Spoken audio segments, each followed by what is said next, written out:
Praise the Lord. Good morning. கர்த்தர் நல்லவர், அவர் கிருபை என்றும் உள்ளது. 2 நாளாகமம் 33 அதிகாரம் 12 மனாசே நெருக்கப்படுகையில் தன் தேவனாகிய கர்த்தரை நோக்கி கெஞ்சி தன் பிதாக்களின் தேவனுக்கு முன்பாக மிகவும் தன்னை தாழ்த்தினான். 2 நாளாகமம் 33 அதிகாரம் 12 மனாசே கர்த்தரை நோக்கி விண்ணப்பம் பண்ணி கொண்டிருக்கிற போது அவன் கெஞ்சுதலுக்கு இறங்கி அவன் ஜெபத்தை கேட்டு அவனை திரும்ப எருசலேமில் உள்ள தன்னுடைய ராஜ்யத்திற்கு வரப்பண்ணினார்.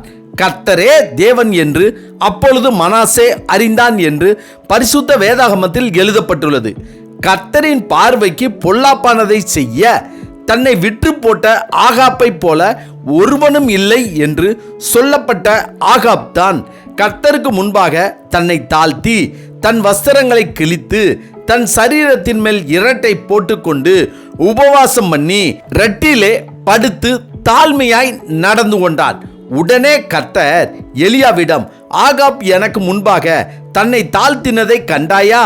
அவன் எனக்கு முன்பாக தன்னை தாழ்த்துகிறபடியினால் நான் அவன் நாட்களில் அந்த பொல்லாப்பை வரப்பண்ணாமல் இருப்பேன் என்று சொன்னார். ஏசாயா தீர்க்கதரிசி எசேக்கியா ராஜாவிடம், நீர் பிழைக்க மாட்டீர், மரித்து போவீர் என்று கர்த்தர் சொல்கிறார் என்று சொன்னவுடன் எசேக்கியா கர்த்தரிடத்தில் தன்னை தாழ்த்தி, கர்த்தாவே, நான் உமக்கு முன்பாக உண்மையும் மன உத்தமாய் நடந்து உமது பார்வைக்கு நலமானதை செய்தேன் என்பதை நினைத்தருளும் என்று விண்ணப்பம் பண்ணி எசேக்கியா மிகவும் அழுதான். உடனே கர்த்தர், உன் விண்ணப்பத்தை கேட்டேன், உன் கண்ணீரை கண்டேன், இதோ உன் நாட்களோடே 15 வருஷம் கூட்டுவேன் என்று சொல்கிறார்.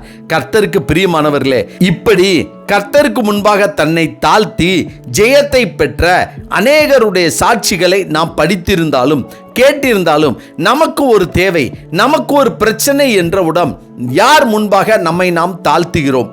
பிரச்சனைக்கு உரியவர்கள் முன்பாக தாழ்ந்து போகிறோமா, அல்லது மற்ற மனிதர்கள் முன்பாக தாழ்ந்து கிடக்கிறோமா? சிந்தித்து பார்ப்போம். எனவே நம்முடைய வாழ்க்கையில் நாம் எந்த ஒரு பிரச்சனையாக இருந்தாலும் கர்த்தருக்கு முன்பாக நாம் நம்மை தாழ்த்தி அவரையே நம்பி இருக்கும் போது ஆகாப், மனாசே மற்றும் எசேக்கியாவுக்கு பதிலையும் ஜெயத்தையும் கொடுத்த கர்த்தர் நம்முடைய ஜெபத்தையும் கேட்டு உடனே நமக்கு பதில் கொடுத்து நமக்கு ஜெயத்தையும் ஆசீர்வாதத்தையும் அற்புதத்தையும் கட்டளையிடுவார். ஆமென். ஜெபிப்போமா.